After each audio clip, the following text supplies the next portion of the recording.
Hey friends, this is Wendy with STAMPIN. I am so excited that you're here with me today. I am going to be showing you how to make some angled cards. They're actually like angled layer cards. So we're going to get into that really quick. Before we do that, I want to just tell you that if you want this calendar in your email box every single month at the end of the month, when I email it out, all you have to do is sign up for my email list. There is a link below this video that says get my emails. It's at the very, very bottom in the description box. Just click that. Make sure you confirm that you want to get the emails, because you're going to get an email that says confirm. You got to confirm it. And that's a whole like regulation thing. It has nothing to do with me. It's like a law.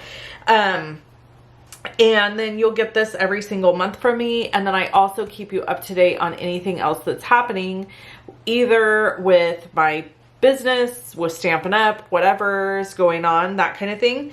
But I don't spam you, just so you know. I don't send out like bazillions of emails every day, because that's the most annoying thing ever. So also, I want to point out today, yesterday, today, and tomorrow, October 9th through the 11th, 2023, Stampin' Up is offering free shipping on orders of $75 or more. So if you want to place an order with Stampin' Up with me, you can do that at shoploveandstampin.com. You will get a free gift in the mail from me. I send a beautiful handmade thank you card, and a little maple leaf charm is this month.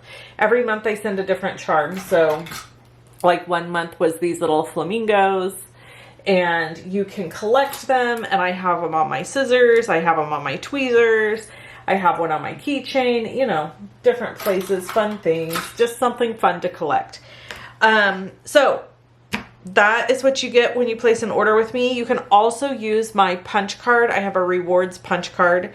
So that is it. So let's get into making, and we're going to talk, before we even make anything, I'm going to talk to you about the basic principle of making these angled cards. So this is kind of like the part of the video where I'm going to teach you how to do this, and then we'll get into the creating part. But if you don't want to sit and watch me put cards together and create, then this is the part that you need, okay? So I came up with a formula. I did. I know. I am apparently a mathematician. Just kidding. I am not. So here's the formula. Get a ruler. So I have this one. I also have these cute little T-square rulers from My Sweet Petunia. There is a link below the video to My Sweet Petunia if you want to purchase any of these items. So you can use a T-square ruler, a regular ruler, it doesn't really matter, but you need a ruler, and then you need cardstock. That's it. Then you have to decide the size you want to cut your cardstock. And that is going to depend on how big you want your angled piece to be on your card front. Okay. So what we're going to use for an example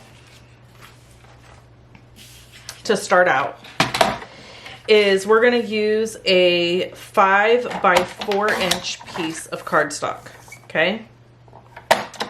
Now this method is going to work exactly the same no matter what size piece of cardstock you use, as long as it's over 2 inches each way. Okay. All right. So let's say I want I want my angle to come this way on the front of my card. Okay. I'm going to take my ruler and I'm going to measure. Doesn't matter. You can measure 1 inch in here or 2 inches in here. Doesn't matter which one you do, you just pick one, and you get yourself a pencil. So I got this is why I use this. Okay, so we're measuring 2 inches in, and I'm making a little mark, okay? Then we're gonna come over here, and we're gonna measure 1 inch up. Now you could do the opposite. You could do 1 inch here, 2 inches here, and you could really do any measurement, but the formula I'm giving you today is to stick to 1 inch, 2 inch, 1 inch, 2 inch, or 2 inch, 1 inch. You'll see what I mean here in a minute. So then you have your little marks. You're going to come back in with your trimmer, And I'm going to move my scoring tool up out of the way, and then I have a blade here because this trimmer does both. And I'm going to cut from this top corner to this pencil mark down at the bottom. Then I'm going to turn my cardstock, and I'm going to do it from this pencil mark to this corner. Just like so, like that. And now I have my angled layer, okay? We're gonna get into layering this and all of that, but this is my angled piece that I'm gonna use. So here it is right here. No. This way. Yeah, I had that right. Why is this one? Oh, because I did it different. I did 1 inch. Okay, so this is gonna show you. So from whatever this was, I think I did 4. Oh no, they're the exact same size. My eyeballs are just being crazy. Okay, yeah, so those are, doesn't this look bigger? How weird is that? That shows you like how optical illusions work right there. I was like, why is this bigger? It's not. It's exactly the same size. Okay, so 4 by 5 inches going into up 1. So that's my formula. So then I cut a piece of 3 inch by 4 inch cardstock. The 4 inches going across the top. I went 2 inches in, 1 inch up. Then I did another 3 by 4 and I switched the dimensions. I did 1 inch in, 2 inches up. So this part here is the top of your card, okay? So let me show you how this looks. Let's grab a piece of this Fa La La La La paper because it is adorable. Now, this is another piece of the formula you need to understand. Whatever width you cut at the top would be the width you need your designer paper. So 4 inches is going to work for all of these. I'll show you. So we got 4 inch by 5 1/4. Okay, so let's do 2 of them because I'm going to show you a couple different ideas. Now these are going to be perfect layers for the front of a card base. Okay, so I can come in here and this is going to line up perfectly with the top corner. See that? And then I can come in with this one. I could flip it, do it at the bottom, and it's going to line up perfectly because my starting width is 4 inches. So now I have this cool design. I could even come in here with this one, go at the top, then I have that design. Do you see what I'm saying? So super, super simple. I hope this like helps take out all the guesswork of making angled cards, because I'm going to tell you something. When I see angled cards, I think they're beautiful. And the first thing my brain does is like, goes like that. Because for some reason I cannot, I'm like, how do they, oh, but I don't understand. So this takes all the guesswork out of it. I'm like, cut your cardstock, the width you need, that's your starting width. Then it doesn't matter how long you cut it, as long as it's not longer than 5 1/4 or whatever your base piece is. And then just go into and up 1 or in 1 and up 2. It doesn't matter. It works every single time. Is your mind blown? You're welcome. So now we're going to get into designing some cards. If you don't want to see that part, that's okay. But I really wanted to show up front this whole methodology that I came up with. I probably did not invent it. Maybe some other person out there already has a video just like this one and I don't know about it. But I was pretty proud of myself because I struggle with math and I struggle coming up with stuff like this. So I was pretty darn pleased with myself. So like this one here, we could just switch that out. It's 4 inches, so it fits across the top, and now we have a whole different look. So I think that that's what's fun. I mean, really, you could go, nope, see, you can't go sideways. See, there is a method to this. You've got to keep the 4 inch side, which is this one here, has to go 4 inches, okay? Now, yes, we could get into layering multiple pieces. So if I wanted, for example, to put another layer on top of here, I would need to cut something at 3 3/4 by 4 3/4, so 1/4 of an inch smaller, to like do a layer on top of here. We're not going to get into that today. Maybe in a future video. That will be part 2 of angled layer cards. Today we're keeping it simple. So let's keep it simple and get to stamping. Okay, before we start, I just want to show you this paper. This is the Merry Bold and Bright paper, and it is my very favorite paper in the Stampin' Up! Holiday Catalog offering. I love this paper. Now, some people have been like, I don't like it. It's not, you know, very traditional, or it's kind of weird, but I like paper that can be multi-use. So yeah, this says fa la la la la. This has Christmas trees. This has Christmas lights. So clearly I'm not going to use that for anything else, but the back could be used for anything, anytime, birthdays, Christmas. It could be anything, like get well, because it's very bright and cheery. Same with this. The back of this is gorgeous. So I think people are like jumping the gun on this one, meaning they're excuse me, they are like not interested in these ones because I don't know. I just heard the scuttlebutt is like, oh, I don't like it because it doesn't really look Christmassy. Well, to me, that's a plus. I like the fact that I can get Christmas out of this, and then I could use it for any other time of the year. Look at this. These stars and these stripes go beautiful together. So, I mean, to me, this is a fantastic multi-use paper, and I don't know why anybody wouldn't like stock up. And even this, like, yes, it's little trees, but you could use this for like a masculine birthday. Like, I don't know. To me, this paper is fantastic, phenomenal. So, all right, let's get started making our cards. So I've cut here 2 pieces of Lemon Lime Twist cardstock, and I'm going to, these are 4 1/8 by 5 3/8. I am going to layer these are going to be like, we're making 4 cards, and they are going to be fast, baby. Like, you are going to be like, what? We just made 4 Christmas cards.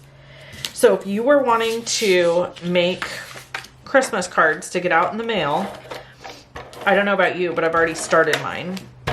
And you guys know I'm all over the place with my card making. Like, I do really simple stuff, I do really complicated stuff, and for years I have been told as a business person to find a niche, meaning find like a specific type of card that you want to do and just do that.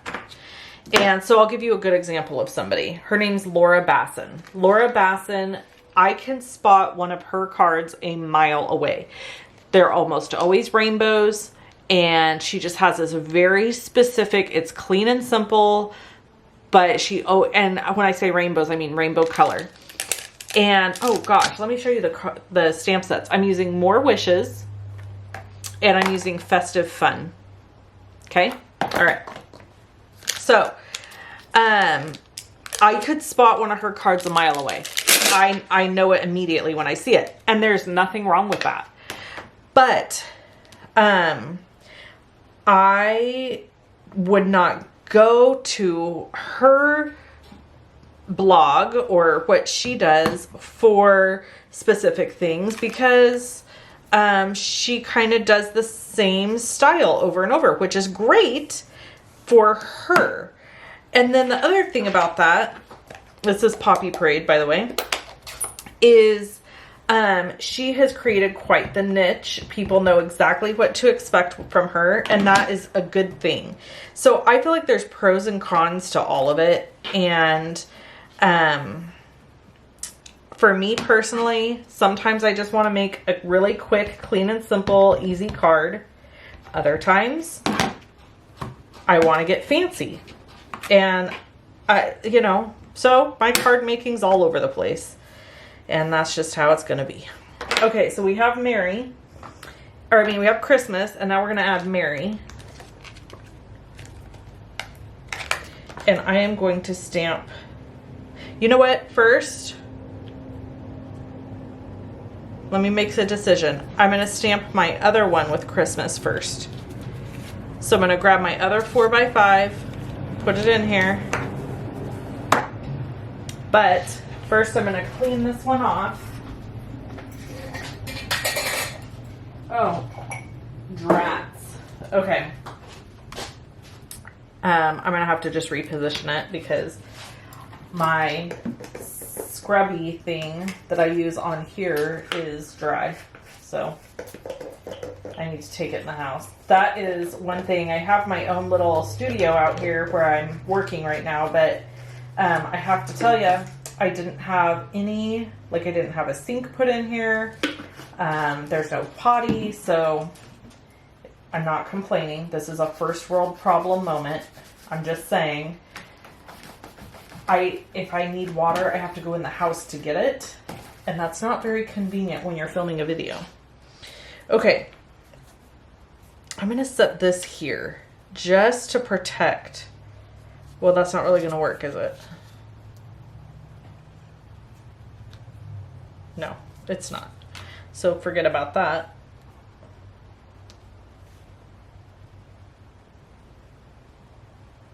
Do I want to do it there? Okay, I'm changing my mind. I'm going to do it up here. Aren't you glad you're along for the ride? Okay. That's part of these recorded live kind of videos, is you kind of get to see the designer's thought process as they go, or the card maker, whatever you want to call somebody who makes cards on YouTube. So Christmas.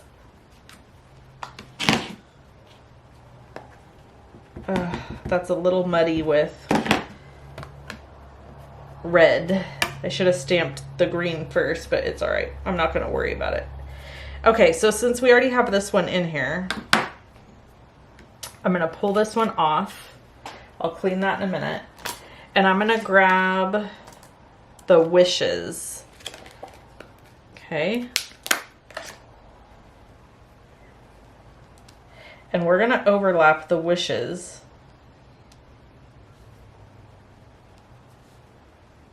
just a smidgen. Like so. Okay, and then we need black.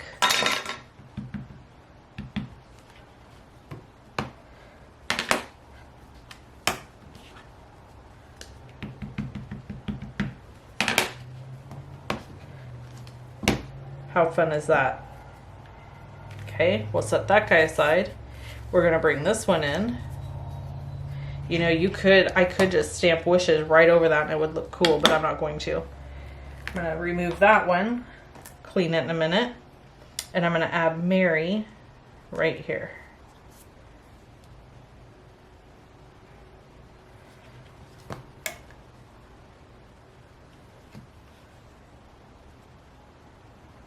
Oh, come on. It's giving me fits. Okay. Mary.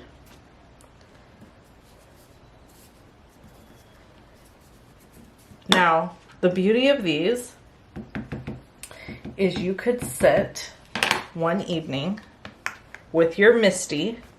By the way, if you need a Misty or a mini Misty, like this little guy here, there is a link below my video. You can shop there.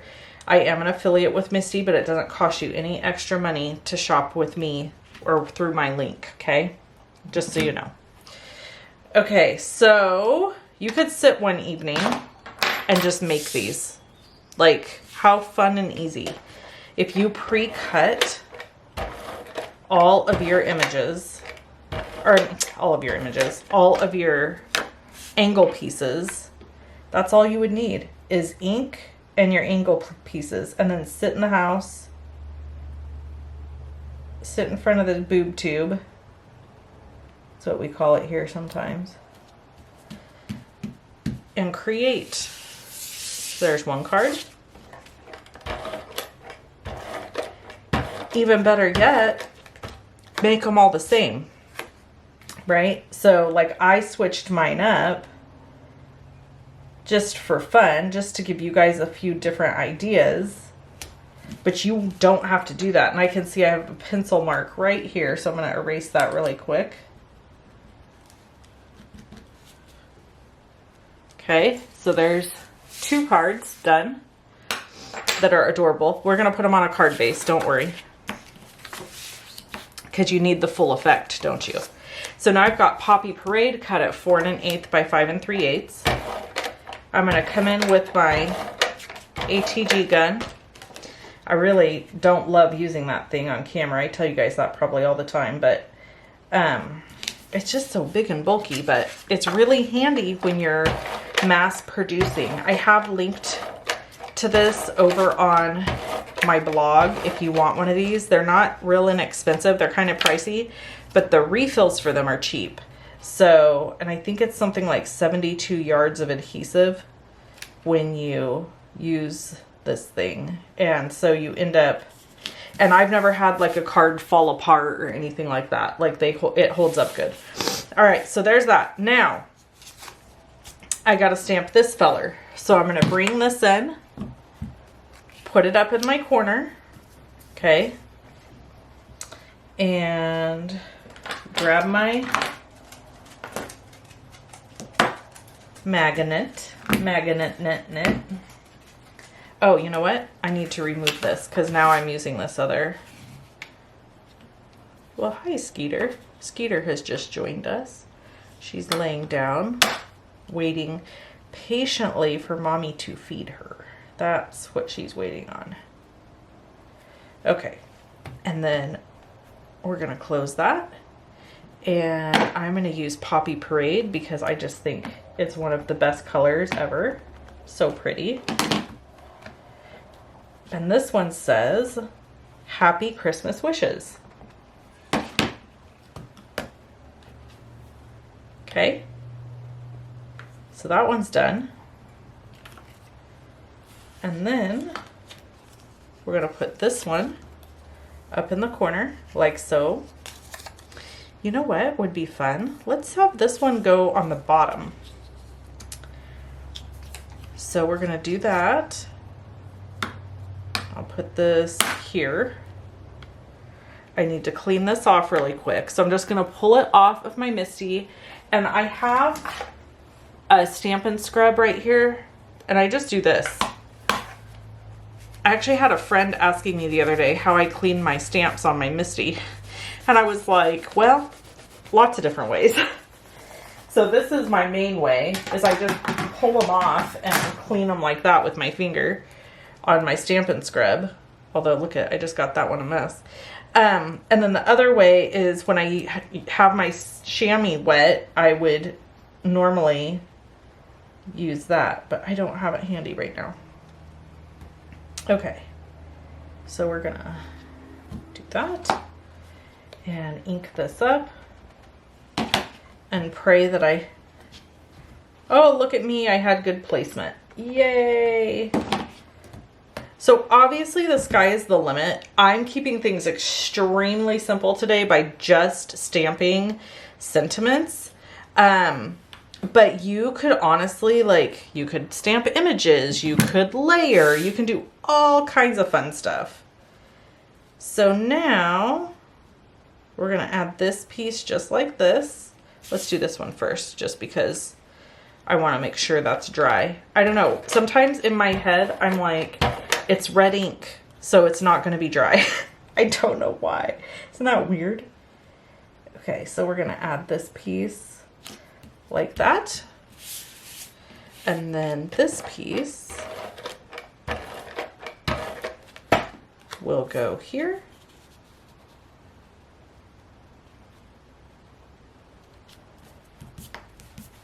Okay. And then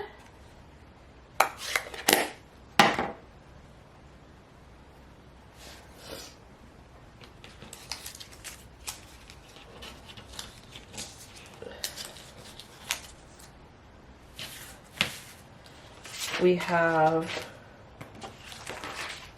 are card bases. So I had already cut 4 card bases. They're cut at 4 1/4 by 11. And I score them at 5 1/2. You don't have to score your card bases, but I personally think it gives a much nicer touch. I'm using my bone folder to burnish the edge. And by scoring your card base, let me teach you something just real quick in case you've never heard this. So when I score my card bases, like this is scored right here. So that means it's embossed here, debossed here, right? Yes, I think so. Anyways, this is the bumpy side. Okay, so it got scored like this, so there's a little bump here. You always want to fold your cardstock towards the bump. So when you do that, you're folding away from the score line, and these fibers have already been broken down in that direction. If you try to fold the other way, you're gonna have an ugly line. So that's just a little tip for you. All right, now we're not even gonna pop these up. We're keeping these super flat, so you can just use one regular old stamp for them to go through the mail. And we're just gonna layer them right on top of the card. Look at that. Look how finished that looks by adding it to the card base. Isn't that funny? It's always amazing to me when you add it to the card base, how it just gives you this extra little like, it just looks so beautiful. Okay, so there's 2. I love these. So the other options, let's talk some other options. You could use solid cardstock to stamp on. Like I used basic white for my angled layer and stamped in colors, but you could totally use a solid cardstock here and stamp and emboss. You could stamp images and color them. I mean, truly, when I say you could do nothing, you could just have an angled piece on top of this, and then you could have like a cute little circle. I mean, really, when I say possibilities are endless, they are endless. For reals. For reals, for reals. There we go. 4 Christmas cards done. And I love every single one of them. They pass my I would mail this to somebody test. So that's it. Now you could add bling if you wanted to, anything you want. Like I said, I want to be able to just stick a regular old stamp on these and pop them in the mail. I don't want to have to worry about like adding anything extra. So for me, these are finished. But you could do, the sky's the limit. You could do anything you wanted. I hope you enjoyed this video. I hope this taught you something. If it did, I would appreciate a thumbs up. Subscribe to my channel. I would love that. And leave me a comment below and let me know what you think. I'll talk to you soon. Have a great day. Bye-bye.